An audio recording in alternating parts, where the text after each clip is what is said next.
pessoal, bom dia, sejam muito bem-vindos ao Rodas Vivas. Já estamos aqui pela cidade de Viseu, como é habitual nosso, que é aqui que se reside, não é? Portanto, o grosso dos vídeos serão aqui, serão gravados aqui. Hoje não é diferente. Vamos falar sobre Marrocos, sobre aquilo que foi a viagem, os custos, as dificuldades. Portanto, basicamente vamos arranjar um bom pouso para parar a moto, para falar um bocadinho, para pôr as ideias em ordem, e então falaremos sobre a viagem.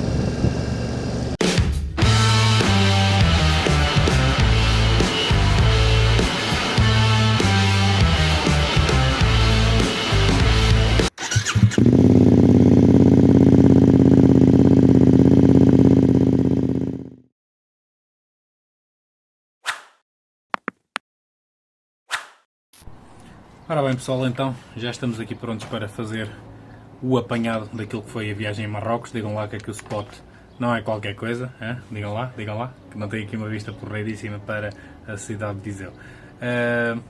Bom, então falemos, até tenho aqui as minhas cábulas para vos contar detalhes sobre a viagem. Portanto, vamos começar nada mais nada menos, antes de irmos aos preços, que eu sei que é aquilo que vocês querem ver, e aos custos, as dificuldades. Uma das dificuldades, o tempo disponível, ou seja, a distância e os quilómetros até Marrocos. Para nós, em Viseu, que estamos cá mais acima para o norte, é uma viagem, fizemos a viagem direta, como vocês já viram no vídeo, é uma viagem penosa, com muitos quilómetros, muito complicado. Depois, a dificuldade do ferry é acrescida também, com 1h30 de check-in, mais 1 hora de viagem, mais 1 hora de controles fronteiriços à saída. Estamos a falar de 1, 2, 3 horas e meia, sinceramente, de um dia perdidos para fazer controlos e passagem de Espanha para Marrocos. Portanto, isso é sempre algo a considerar quando vocês fazem a viagem. 3 horas perdidas ali e 3 horas perdidas à volta. É preciso contar com elas. Depois, barreira linguística. Eles têm como língua oficial o francês e o árabe. Quem tiver mais facilidades com línguas orienta-se melhor. O falar inglês não é toda a gente que os vai entender ali. Nos hotéis sim, que eles estão trabalhados para isso, ao fim e ao cabo, mas na rua, localmente, se vocês não dominarem minimamente o francês, vão ter algumas dificuldades. Outra coisa, o trânsito maluco e a falta de regras. Assim que vocês saem do ferry e entram em Tanger, o trânsito maluco é qualquer coisa que... é motas à esquerda, motas à direita, motas em contramão, pessoas no meio das 4 faixas de trânsito, são 2 para um lado, 2 para o outro em alguns sítios, e mesmo assim há pessoas a transitarem no meio, há inversões de marcha, é literalmente o salve-se quem puder. Outra dificuldade para quem vai de moto é procurar hotéis com garagem ou parque privativo para evitar o roubo da moto. Claro que podem correr o risco de escolherem qualquer hotel ou qualquer sítio para dormir sem contabilizarem isto, sem calcularem isto, mas correm o risco, lá está, de vos roubarem a moto. Muito embora eu não tenha visto, à exceção de Casablanca, até pelo aviso da polícia, muitos sinais de banditismo. A gente sabe, como qualquer país, como em Portugal também, se deixarem a moto num sítio onde os amigos do alheio se podem apropriar dela, eles vão fazê-lo. Aqui eu vou colocar outra das dificuldades, muito embora não seja expressivo pelo valor de gorjetas que nós demos. As gorjetas, não sendo algo obrigatório, é algo que faz parte do bom senso e convém terem isso em conta, darem gorjetas sempre que acharem que é necessário. Ok, outra das dificuldades que vocês poderão encontrar, principalmente se não tiverem a vossa veia de negociante bem formatada, que é, à exceção dos hotéis neste caso, ou de serviços públicos como o bilhete de comboio, que foi o nosso caso, ou nas gasolineiras, que têm um valor pré-estabelecido, todas as outras transações são feitas pela base do negócio. Ou seja, vocês têm que negociar primeiro. Vou-vos dar um exemplo: os táxis não têm taxímetro. Ou seja, se vocês fizerem uma viagem de ponto A a ponto B e não negociarem o valor da viagem primeiro, correm o risco do taxista, quando vocês chegam ao destino, apresentar-vos uma conta surreal. Portanto, convém negociar sempre primeiro, perguntar quanto custa, vamos imaginar, de ir a ponto A a ponto B. E se ele vos disser, por exemplo, 100 dirhams ou 200 dirhams, vocês tentam negociar com ele qualquer coisa. Eu negociei sempre com os meus taxistas e consegui sempre um preço mais aceitável do que o preço inicial que eles me pediam. Depois, isto apesar de não ser uma dificuldade por si só, acaba por ser algo passivo, que é garantir um excedente financeiro, terem algum dinheiro a mais de sobra e que não contam usar. Porquê? E tempo a mais também de sobra, terem pelo menos um dia ou dois ou três a mais do que aquilo que vocês contam gastar. Porquê? Pelo risco de o caso do transporte não ocorrer. Neste caso nós foi o cancelamento do ferry e ainda tínhamos dias de férias disponíveis para ficar mais 1 ou 2 ou 3 dias em Marrocos, se fosse necessário, e algum dinheiro também. Se forem com tudo muito à justa, vamos imaginar que vocês contam ir numa segunda e voltar num domingo e guardam o regresso para domingo se há um imprevisto qualquer e tem que ficar até segunda ou terça, isso vai-vos causar problemas. Portanto, se calhar se estiverem de segunda a domingo para fazer a viagem em Marrocos, gastem de segunda a sexta ou de segunda a sábado e guardarem pelo menos um dia para algum imprevisto que possa acontecer. Ok, passamos então para os custos, que eu sei que é aquilo que vocês querem saber, quanto é que se gasta numa viagem a Marrocos de moto. Portanto, eu tenho aqui custos e compras indispensáveis, coisas que eu considero serem indispensáveis para fazer a viagem e das quais não se pode abdicar. Uma delas, não necessariamente logo ligada à viagem, mas que é inerente e que vocês têm que ter para poderem viajar, que é um passaporte. Ou seja, para viajarem para fora da União Europeia, precisam de um passaporte válido. O passaporte tem um custo de 65 euros, portanto podem começar a somar. Se forem 2 pessoas, naturalmente, são 65 vezes 2, ok? Eu, em particular, embora este pudesse ter optado por não ter comprado, comprei um kit antifuro, que mandei vir na Amazon até, um kit antifuro que é basicamente uma cola para colocar num pneu. Vamos imaginar, vocês apanham um furo com um prego, arrancam o prego, põem essa cola para vedar o buraquinho, não é? Feito pelo prego, e então depois enchem com ar. Para encher com ar, lá está, vem aqui ligado à outra compra, precisam de um compressor de ar. Eu comprei o compressor de ar da Xiaomi, apanhei-o em promoção e custou-me 45 euros. Portanto, vamos com o passaporte 65, 8 euros de kit antifuro e mais 45 euros do compressor.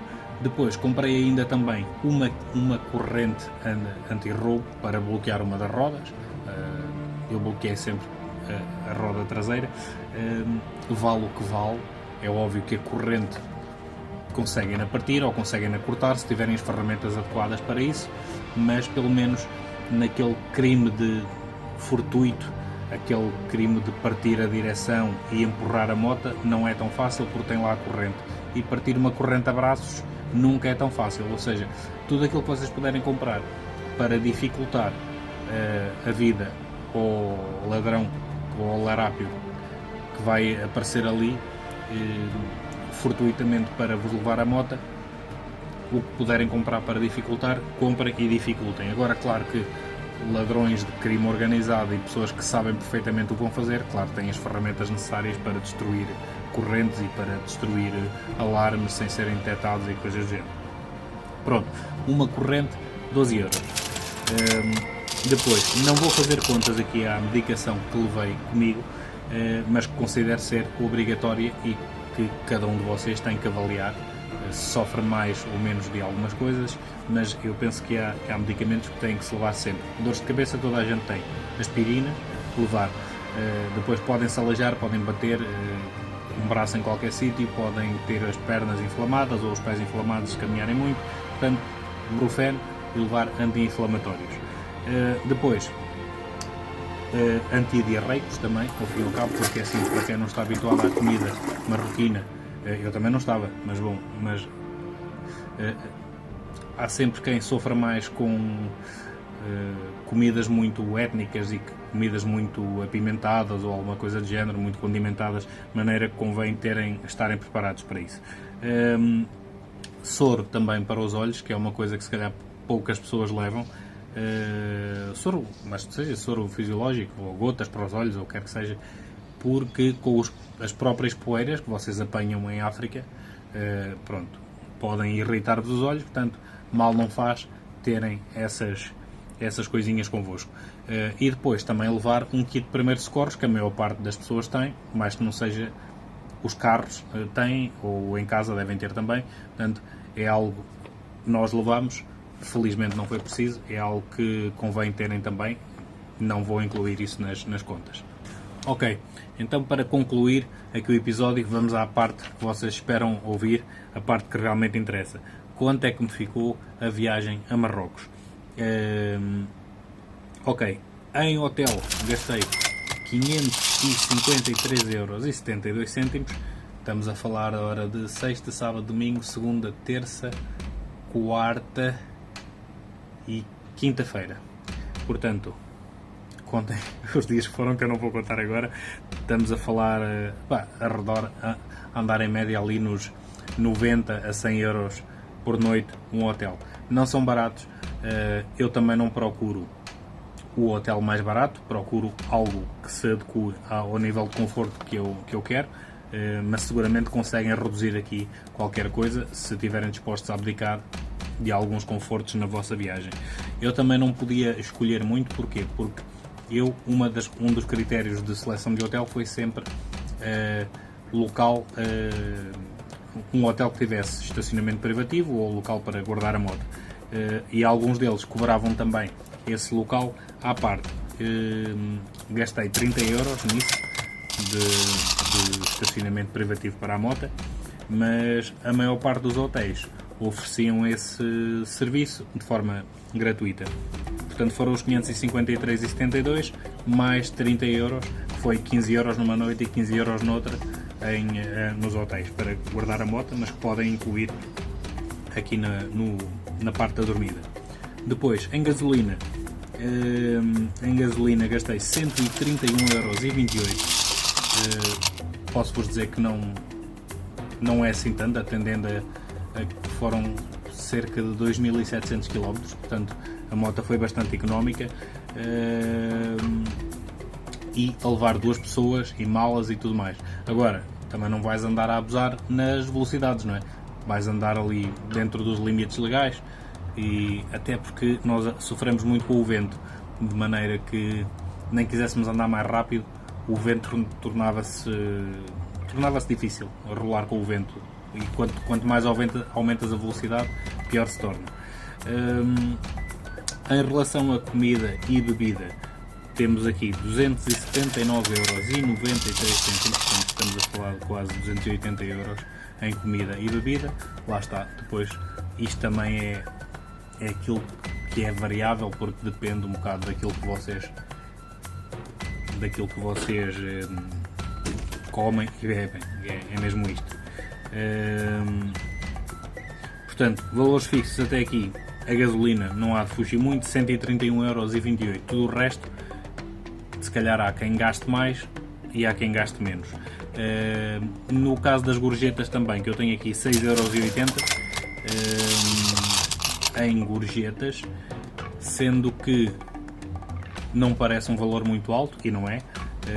Nós, quando estamos a gastar a moeda marroquina, parece que estamos a dar sempre mais do que aquilo que estamos a dar, quando às vezes estás a dar 20 dirhams de gorjeta, estás a dar 2€ na realidade, ou se estiveres a dar 2 dirhams, estás a dar 20 cêntimos. Portanto, sensivelmente, com o câmbio e o preço de moeda, é mais ou menos isso, a diferença de moeda de lá para cá. Depois, gastamos em portagens 21,60€. As portagens também, lá está, dependendo dos sítios que vocês querem conhecer e por onde querem passar, poderão gastá-las ou não. os ingressos em Quelag foram 14 euros. Depois os bilhetes de comboio 62,21 euros, que lá está, também é opcional ou não, mediante as vossas voltas, mas imaginemos que fazem a volta que eu fiz, se não forem lá de comboio, têm que ir lá de moto, portanto acabam por gastar se calhar em gasolina. Acredito que se calhar não gastem estes 62 euros, bem, ida e volta, talvez, não gastam, mas pronto. Mas depois tem que contabilizar também o cansaço. Nós aqui foi um bocadinho para fugir ao cansaço de moto e reduzir também os quilómetros que íamos fazer de moto. Então optámos pelo comboio, ficou-nos um bocadinho mais caro, mas poupámos o lombo. Depois, em táxi tenho 44,50 € e isto fala-se dos táxis em Casablanca e do táxi em Marrakech também, que era a carroça, mas eu considero aqui como táxi. 44,50 €, mais 12,70 € do cartão SD que tive de comprar, que também não seria necessário se os meus não tivessem avariado. Portanto, este também é um valor opcional, ao fim e ao cabo, para vocês. Depois, o que é que temos mais? Temos 150 € em souvenir, vale o que vale, cada um de vocês sabe se quer oferecer alguma coisa ou não, ou trazer alguma coisa de volta, seja para vocês ou para quem queira. E temos mais um custo obrigatório, que é os bilhetes de ferry. Os bilhetes de ferry têm aqui um total de 256 €, 131 € à ida e 125 € ao regresso, se eu não estou em erro, penso que foi isto. Mas se não foi, o total foram os 256 €. Isso não foi, perdoem a minha matemática. Ok, compressor já falei, quitante e furo. E pronto, e basicamente 30 € que sobraram também em moeda local, que ainda se conseguem devolver 25 € ou qualquer coisa porque é nota, mas as moeditas ficam. Pronto, isto dava um total de 1645,74 €. Portanto, estes foram os custos que eu tive na minha viagem a Marrocos, 1645,74 €. 2700 km, sensivelmente. Passagem por, aliás, de Portugal até lá abaixo a tarifa, Portugal e Espanha, não é? Atravessar a Espanha. Depois os bilhetes de ferry, depois Tanger, Kenitra, Rabat, Casablanca, Marrakech e depois o caminho todo de regresso para cima. Portanto, basicamente, este episódio era isto, para vos contar um bocadinho sobre esses valores. Digam-me vocês se acham que é um valor aceitável ou não, se conseguiriam reduzir aí qualquer coisa, porque é uma viagem realmente longa, essencialmente devem ter tempo e os custos é preciso avaliar para perceber se é uma viagem execuível ou não. Vai um bocadinho de cada um também. Digam-me se conseguiam fazer aí uns valores mais interessantes que os meus ou não, ou se acham que foi um bom valor até para uma primeira volta, ok? Fiquem bem, falamos para a semana, quero ver aí os vossos comentários, está bem? Aproveitem para ver aqui um destes episódios e fiquem bem, até para a semana que vem, ok? Tchau!